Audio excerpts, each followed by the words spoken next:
আমাদের ছোটবেলায় দশমী মানেই নাড়ু, নিমকি, গজা। সরি, নাড়ুটা এখানে নেই কারণ নাড়ু আমি তৈরি করতে পারি না। আর নারকেলের যে হারে দাম, বাপরে বাপ! এখন নারকেল নিয়ে এসে নাড়ু করতেও পারি না আর নিয়ে আসা সম্ভবও না।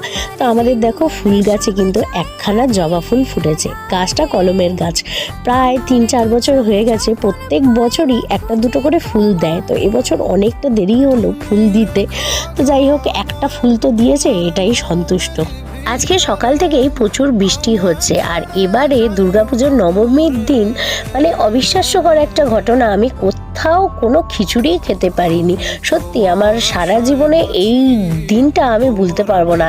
এত খিচুড়ি খেতে ভালোবাসি, তো সেই আক্ষেপ মেটাতে তোমাদের দাদাভাই বলল বৃষ্টি যখন পড়ছে তাহলে খিচুড়ি করে ফেলো। তো খিচুড়িটা তোমাদের দাদাভাই করেছে, আলুর দমটা আমি করেছি আর তার সাথে করেছি হচ্ছে পাঁপড় ভাজা। এটা দিয়েই কিন্তু আজকে আমরা লাঞ্চ